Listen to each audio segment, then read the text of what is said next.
ಸ್ನೇಹಿತರೆ, ಕರ್ನಾಟಕ ರಾಜ್ಯ ಶಿಕ್ಷಕರ ಅರ್ಹತಾ ಪರೀಕ್ಷೆ ಡಿಸೆಂಬರ್ 7ರಂದು ನಡೆಯುತ್ತೆ. ಇದಕ್ಕೆ ಪರ್ಯಾಯವಾಗಿ ನಾನು ಈ ವಿಡಿಯೋವನ್ನು ಮಾಡೋದಕ್ಕೆ ಇಚ್ಛೆಪಡ್ತೀನಿ. ಸ್ನೇಹಿತರೆ, 2014ರಲ್ಲಿ ಎಷ್ಟೋ ಡಿ.ಎಡ್ ಆಕಾಂಕ್ಷಿಗಳು ಏನು ಮಾಡ್ತಾರೆ ಅಂತಂದರೆ ಟಿ.ಇ.ಟಿನ ಅಟೆಂಡ್ ಮಾಡ್ತಾರೆ, ಇನ್ಕ್ಲೂಡಿಂಗ್ ಮೀ, ನನ್ನನ್ನು ಸೇರಿ. ಇವತ್ತು ಕರ್ನಾಟಕ ರಾಜ್ಯದ ಎಲ್ಲ ಜಿಲ್ಲೆಗಳಲ್ಲೂ ಡಿ.ಎಡ್ ಮತ್ತು ಬಿ.ಎಡ್ ಕಾಲೇಜುಗಳು ಇದ್ದಾವೆ. ಒಬ್ಬ ಶಿಕ್ಷಕನನ್ನು ರೂಪು ಮಾಡ್ತಕ್ಕಂತಹ ಒಂದು ಸಂಸ್ಥೆ ಯಾವುದು ಅಂತಂದರೆ ಶಿಕ್ಷಕರ ತರಬೇತಿ ಸಂಸ್ಥೆ. ನಾನು ತರಬೇತಿಯನ್ನು ಪಡೆದು ಜಿಲ್ಲಾ ಶಿಕ್ಷಣ ಮತ್ತು ತರಬೇತಿ ಸಂಸ್ಥೆ ಕೂಡಿಗೆ, ಕೊಡಗು ಜಿಲ್ಲೆ, ಸೋಮವಾರಪೇಟೆ ತಾಲೂಕು. ಇವತ್ತು ನಾನು 2014ರಿಂದನೂ ಟಿ.ಇ.ಟಿನ ಬರೀತಾ ಬಂದಿದ್ದೀನಿ. 2014 80 ಅಪಾಯಿಂಟ್ ಆಗಲಿಲ್ಲ.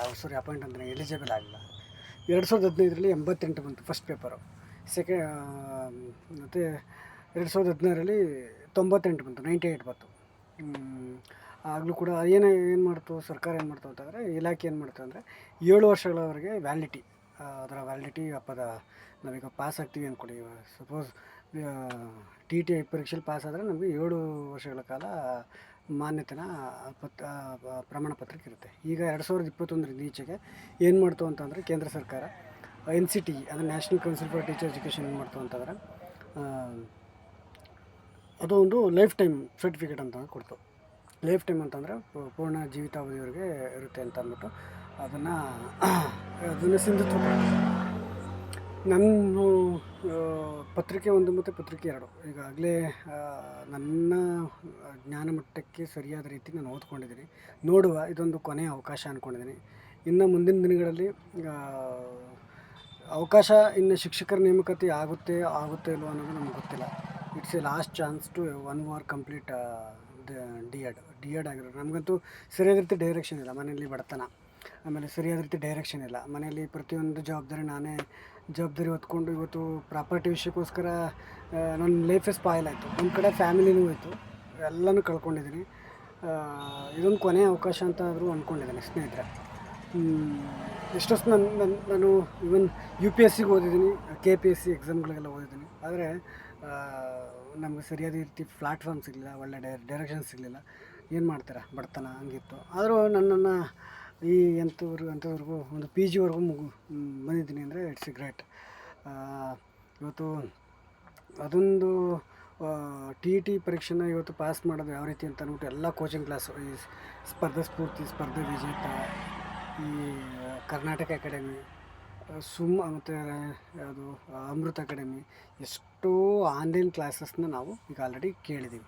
ಸ್ನೇಹಿತರೆ, ನನ್ನ ಒಂದು ಸಲಹೆ ಏನು ಅಂತಂದರೆ, ಕರ್ನಾಟಕ ಶಿಕ್ಷಕರ ಅರ್ಹತಾ ಪರೀಕ್ಷೆಯ ಮೂಲ ತತ್ವ ಏನು ಅಂತಂದರೆ, ನಾವು ಅರ್ಥ ಮಾಡ್ಕೋಬೇಕಾಗಿರೋದು ಏನು ಅಂತಂದರೆ, ಪತ್ರಿಕೆ 1 ಮತ್ತು ಪತ್ರಿಕೆ 2 ಫಸ್ಟು ನಾವು we should understand. First Kannada ಭಾಷೆಯನ್ನು ಅರ್ಥ ಮಾಡ್ಕೋಬೇಕು. ಮಾತೃಭಾಷೆ ಮೊದಲೇನು, ವರ್ಣಮಾಲೆ ಆದಮೇಲೆ ಕಾಗುಣಿತ ಅಕ್ಷರ, ನಂತರ ಏನು ಮಾಡಬೇಕು ನಾವು ಪದಗಳ ಸಂರಚನೆ ಆದಮೇಲೆ ನಾವೆಲ್ಲಿ ಬರಬೇಕು, ಸ್ಕಿಲ್ಸು, ಲ್ಯಾಂಗ್ವೇಜ್ ಸ್ಕಿಲ್ಸ್ ಅಂತಂದರೆ ಭಾಷಾ ಕೌಶಲ್ಯಗಳು, ಅಂದರೆ ಕನ್ನಡ ಭಾಷಾ ಕೌಶಲ್ಯಗಳ ಬಗ್ಗೆ ತಿಳ್ಕೋಬೇಕು. LSRW ಅಂದರೆ ಆಲಿಸುವಿಕೆ, ಮಾತನಾಡೋದು, ಓದೋದು ಮತ್ತು ಬರೆಯೋದ್ರ ಬಗ್ಗೆ ತಿಳ್ಕೋಬೇಕು. ಅದಕ್ಕೆ ಸಂಬಂಧಪಟ್ಟಾಗ ಆ್ಯಕ್ಟಿವಿಟೀಸ್ ಏನು ಕೊಡ್ತಾರೆ. ಈಗ ನಾಟಕ ಅಭಿನಯ ಅಂದಾಗ ಮಾತಾಡೋದು. ಈಗ ರೇಡಿಯೋ ಹಾಕೋದ್ರಿಂದ ಯಾವ ಸ್ಕಿಲ್ ಇಂಪ್ರೂವ್ ಆಗುತ್ತೆ, ಆಲಿಸುವಿಕೆ ಇಂಪ್ರೂವ್ ಆಗುತ್ತೆ. ಮತ್ತು ಕಾಪಿ ಕೊಡೋದ್ರಿಂದ ಬರವಣಿಗೆ, ಮತ್ತು ವಿದ್ಯಾರ್ಥಿಗಳು ಕತೆ ಹೇಳೋದ್ರಿಂದ ಸ್ವಂತ ಕೆಲವೊಂದು ಅಭಿಪ್ರಾಯಗಳನ್ನ ಹೇಳೋದು, ಮಾತುಗಾರಿಕೆ.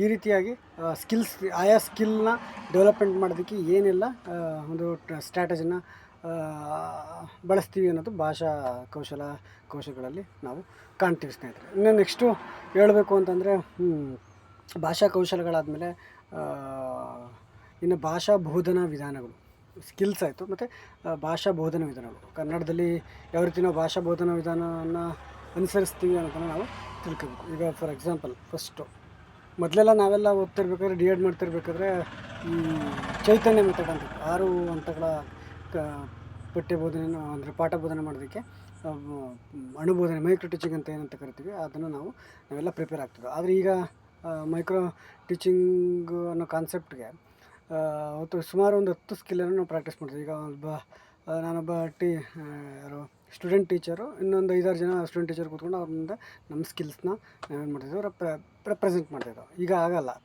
ಈಗ ಅಂದರೆ ಇವಾಗಲೂ ಐತೆ ಅನ್ನೋಂಥ ಅದ್ರ ಬಗ್ಗೆ ನಂಗೆ ನಾಲೆಡ್ಜ್ ಇಲ್ಲ. ಈ ಇಂಟ್ರಡಕ್ಷನ್ ಸ್ಕಿಲ್ಲು, ಎಕ್ಸ್ಪ್ಲನೇಷನ್ ಸ್ಕಿಲ್ಲು, ಮತ್ತು ಕ್ವಶ್ಚನಿಂಗ್ ಸ್ಕಿಲ್ಲು, ಇವ್ಯಾಲ್ಯೂಯೇಷನ್ ಎಲ್ಲ ರೀತಿ ಸ್ಕಿಲ್ನ ಕಲಿತಾದ್ಮೇಲೆ ನಾವೇನು ಮಾಡ್ತಿದ್ದೆವು, ಈ ಟೀಚಿಂಗ್ ಪ್ರಾಕ್ಟೀಸ್ಗೆ ನಮ್ಮನ್ನು ಅಥವಾ LPS ಅಥವಾ HPS ಶಾಲೆಗಳಿಗೆ ಕಳಿಸ್ತಾಯಿದ್ರು. ಆಮೇಲೆ ಇನ್ನೊಂದೇನು ಅಂತಂದರೆ, ಭಾಷೆ ಬೋಧನೆಗೆ ಸಂಬಂಧಪಟ್ಟಾಗೆ ಟೀಚಿಂಗ್ ಏಡ್ಸ್, ಏನು ಕಲಿಕೋಪಕರಣಗಳ ಬಗ್ಗೆ ನಾವು ತಿಳ್ಕೋಬೇಕಾಗಿತ್ತು. ಅದೆಲ್ಲವನ್ನು ನಾವು ಹೊರತುಪಡಿಸಿ ಒಬ್ಬ ಶಿಕ್ಷಕನಾಗಿ, ಒಬ್ಬ ವಿದ್ಯಾರ್ಥಿ ಶಿಕ್ಷಕನಾಗಿ ನಾವೇನೆಲ್ಲ 2 ವರ್ಷ ಕಲ್ತಿದ್ದೀವಿ ಅದನ್ನೆಲ್ಲವನ್ನು ಅರ್ಥ ಮಾಡ್ಕೊಂಡಿದ್ದೆ ಆದಲ್ಲಿ ನಾವು ಕನ್ನಡ ಭಾಷೆಯಲ್ಲಿ 30 ಔಟ್ ಆಫ್ 30 ಸ್ಕೋರ್ ಮಾಡ್ಬೋದು ನನ್ನ ಪ್ರಕಾರ. ಆಯಿತಾ. ಈಗ ಭಾಷಾ ಬೋಧನಾ ವಿಧಾನಗಳಾದಮೇಲೆ ನೈದಾನಿಕ ಪರೀಕ್ಷೆಗಳ ಬಗ್ಗೆ ತಿಳ್ಕೋಬೇಕು. ನೈದಾನಿಕ ಪರೀಕ್ಷೆ ಅಂತಂದ್ರೆ ಏನು ಅಂದರೆ ಅದರ ಅರ್ಥ ಗೊತ್ತಿರಬೇಕು. ಪರಿಹಾರ ಬೋಧನೆ ಅಂದರೆ ಏನು, ಮತ್ತು ಕ್ರಿಯಾ ಸಂಶೋಧನೆ ಅಂತ ಅಂದರೆ ಏನು, ಮತ್ತು ಪ್ಯಾಸೇಜು, ಕನ್ನಡದಲ್ಲಿರ್ತಕ್ಕಂಥ ಒಂದು ಪದ್ಯ, ಒಂದು ಗದ್ಯದ ಪ್ಯಾಸೇಜ್ ಕೊಡ್ತಾರೆ, ಅದನ್ನು ಓದ್ಕೊಂಡು ನಾವೇನು ಮಾಡಬೇಕು, ಅದಕ್ಕೆ ಆನ್ಸರ್ನ ಮಾಡೋದಕ್ಕೆ ನಾವು ರೆಡಿ ಇರಬೇಕು. ಆಯಿತಾ. 30ಕ್ಕೆ 30 ಸ್ಕೋರ್ ಮಾಡ್ಬೋದು.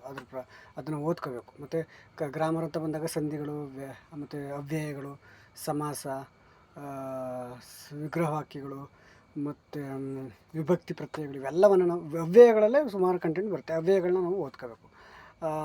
ಆಮೇಲೆ ಎಲ್ಲವನ್ನು ನಾವು ಅರ್ಥ ಮಾಡ್ಕೋಬೇಕು. ಇಲ್ಲಿ ನಾವು ಡೆಪ್ತಾಗಿ ಓದೋಕ್ಕಾಗಲ್ಲ. ಡಿಸೆಂಬರ್ 7ಕ್ಕೆ ಪರೀಕ್ಷೆ ಇರೋದ್ರಿಂದ ನಾವು ಡೆಪ್ತಾಗಿ ಓದೋಕ್ಕೆ ಆಗೋದಿಲ್ಲ. ಆದ್ದರಿಂದ ಖಂಡಿತವಾಗ್ಲೂ ನೀವೇನು ಮಾಡಬೇಕು ಅಂತ ಅಂದರೆ, ಮಾಡಲ್ ಕ್ವಶನ್ ಪೇಪರ್ ಡೈಲಿ ಒಂದೊಂದು ಮಾಡಲ್ ಕ್ವಶನ್ ಪೇಪರ್ನ ಬಿಡಿಸ್ತಾ ಹೋಗಿ ಸ್ನೇಹಿತರೆ. ಡೈಲಿ ಒಂದೊಂದು ಮಾಡಲ್ ಕ್ವಶನ್ ಪೇಪರ್ನ ಬಿಡಿಸ್ತಾ ಹೋದರೆ you are success in TET examination, there is no doubt.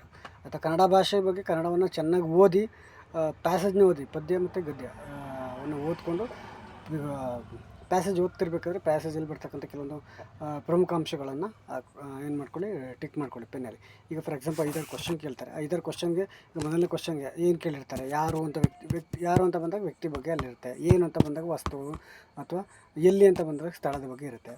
ಇದನ್ನು ನಾವು ಮೊದಲು ಅರ್ಥ ಮಾಡ್ಕೋಬೇಕು ಪ್ರಶ್ನೆಗಳನ್ನ. ಆದರೆ ಮತ್ತು ಪ್ಯಾಸೇಜ್ನ ತಿರುಳು, ಅದರ ಗಿಸ್ಟ್ ಏನೈತೆ ಅನ್ನೋದನ್ನು ನಾವು ತಿಳ್ಕೊಬೇಕು. ಆಮೇಲೆ ಇನ್ನು ಎಲ್ಲವನ್ನು ಓದ್ಕೊಂಡು 30 ಮಾರ್ಕ್ಸ್ಗೆ ನಾವು ಔಟ್ ಆಫ್ 40 ಮಾರ್ಕ್ಸನ್ನು ತಗೋಬೋದು. ಮತ್ತು ಇಂಗ್ಲೀಷು ಅಂತ ಬಂದಾಗ ಸೇಮ್ ಭಾಷೆ ಅಂತ ಬಂದಾಗ ಅದು ಸೆಕೆಂಡ್ ಲ್ಯಾಂಗ್ವೇಜ್. ನಮಗೆ 1 year studied in Karnataka. The first language is Kannada and second language is English. ನಾವೆಲ್ಲ ಫಸ್ಟ್ ಲ್ಯಾಂಗ್ವೇಜು ಕನ್ನಡ ಮತ್ತು ಸೆಕೆಂಡ್ ಲ್ಯಾಂಗ್ವೇಜು ಇಂಗ್ಲೀಷ್. ಕೆಲವರು second language first language English ಓದಿರ್ತಾರೆ, ಕೆಲವರು ಸೆಕೆಂಡ್ ಲ್ಯಾಂಗ್ವೇಜು ಕನ್ನಡ ಓದಿರ್ತಾರೆ. ಯಾರು ಕರ್ನಾಟಕದಲ್ಲಿ ಫ್ಲೂಯೆಂಟಾಗಿ ಕನ್ನಡ ಅಂದರೆ ಪ್ರಥಮ ಭಾಷೆಗೆ ಕರ್ನಾಟಕದಲ್ಲಿ ಕೆಲವು ಕಡೆ ಕನ್ನಡ ಪ್ರಥಮ ಭಾಷೆ ಕನ್ನಡನೂ ಓದ್ತಾರೆ, ಪ್ರಥಮ ಭಾಷೆ ಇಂಗ್ಲೀಷ್ನೂ ಓದ್ತಾರೆ. ಅದು ನಿಮಗೆ ತಿಳಿದಿರೋ ವಿಷಯ. ಮತ್ತು ಉರ್ದೂನೂ ಓದ್ತಾರೆ. ಅದು ಆಯಾ ಒಂದು ಭೌಗೋಳಿಕತೆಗೆ ಸಂಬಂಧಪಟ್ಟಂಥ ವಿಷಯಗಳು. ಆಮೇಲೆ ಇಂಗ್ಲೀಷು ಅಂತ ಬಂದಾಗ ಸೇಮ್ ಕನ್ನಡದಲ್ಲಿ ನಾವು ಯಾವ ರೀತಿ ಹೇಳ್ತೀವಿ ಅದೇ ರೀತಿ ಇಂಗ್ಲೀಷಲ್ಲೂ ಕೂಡ ಏನೋ ಟೀಚಿಂಗ್ ಅಪ್ರೋಚ್ ಇರುತ್ತೆ. ಆ ಟೀಚಿಂಗ್ ಅಪ್ರೋಚನ್ನು ಚೆನ್ನಾಗಿ ನಾವು ತಿಳ್ಕೋಬೇಕು. ಏನು TLM ಬಗ್ಗೆ ತಿಳ್ಕೋಬೇಕು. ಮತ್ತು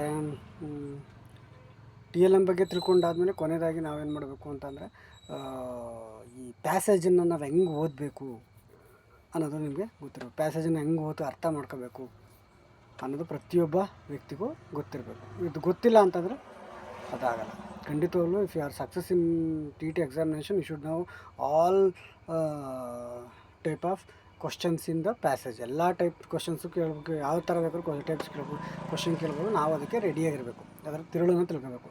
ಪ್ಯಾಸೇಜಿಗೆ ಒಂದು ಪ್ರೋಸ್ ಕೊಡ್ತಾರೆ, ಯಾವ್ದಾದ್ರು ಒಂದು ಪ್ರೋಸ್ ಯಾವುದ್ರ ಬಗ್ಗೆ ಏನಾದರೂ ಕೊಡ್ಬೋದು.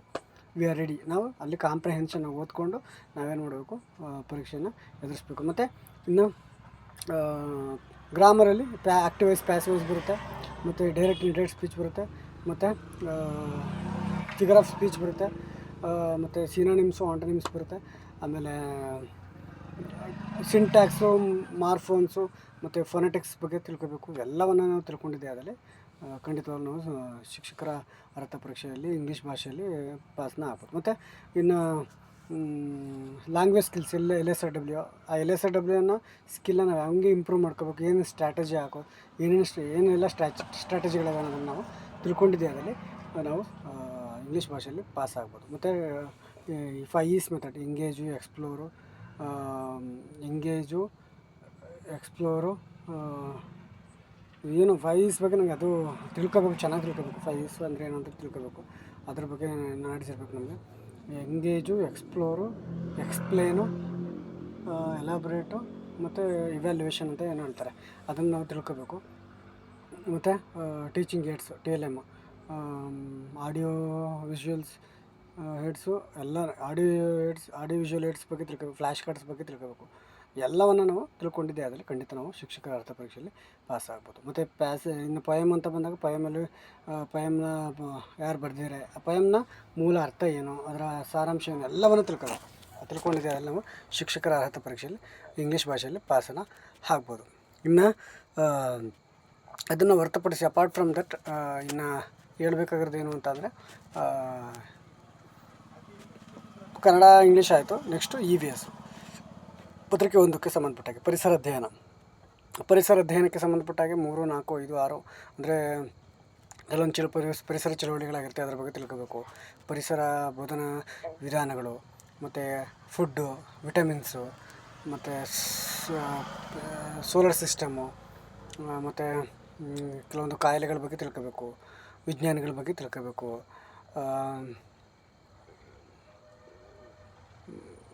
ಮತ್ತು ಈ ಎಲಿಮೆಂಟ್ಸ್ ಯಾವುದು, ಆಕ್ಸಿಜನ್ನು, ಹೈಡ್ರೋಜನ್ನು ಮತ್ತು ನೈಟ್ರೋಜನ್, ಇವು ಎಲ್ಲ ವಿಷಯಗಳ ಬಗ್ಗೆ ತಿಳ್ಕೋಬೇಕು. ಇವೆಲ್ಲವನ್ನು ತಿಳ್ಕೊಂಡಿದ್ದೇ ಆದರೆ ನಾವು ಖಂಡಿತ ಉತ್ತಮ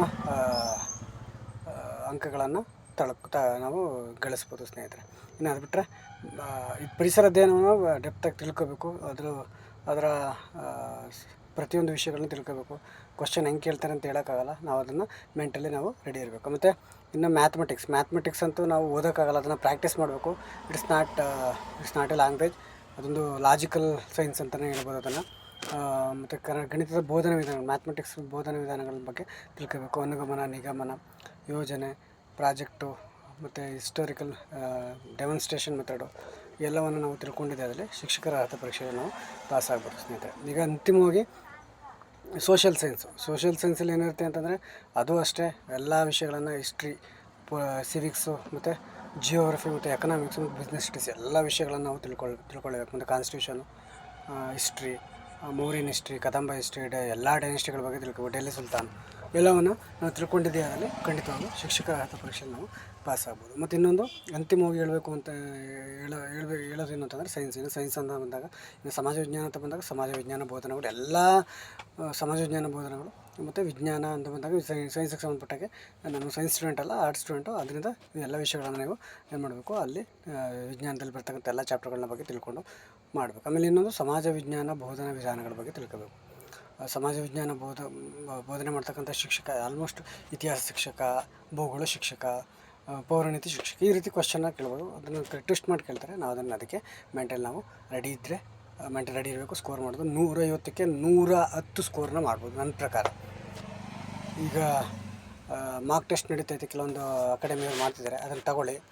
ಇಲ್ಲಿ ಕೊನೆಯ ಅವಕಾಶ, it's last opportunity, 1 hour completed their D.Ed degree. So ಎಲ್ಲರಿಗೂ ಒಳ್ಳೆಯದಾಗಲಿ. ಯಾರು ಇಷ್ಟು ವರ್ಷ ಕಷ್ಟಪಟ್ಟಿದ್ದೀರಾ, ನಿಮ್ಮ ಶಿಕ್ಷಣಕ್ಕೆ ಒಂದು ಬೆಲೆ, ನಿಮ್ಮ ತಂದೆ ತಾಯಿಗಳಿಗೆ ಒಂದು ಬೆಲೆ ಸಿಗಬೇಕು ಅಂದರೆ, ಮತ್ತು ನೀವು ನಿಮಗೆ ಕಲಿಸಿದಂಥ ಗುರುಗಳಿಗೆ ಒಂದು ನಿಜವಾಗ್ಲೂ ಇದೊಂದು ಕೊನೆಯ ಅವಕಾಶ ಅಂತ ಏನಾದರೂ ಅಂದ್ಕೊಂಡು ನಾನು ಎಲ್ಲರಿಗೂ ಒಳ್ಳೆಯದಾಗಲಿ.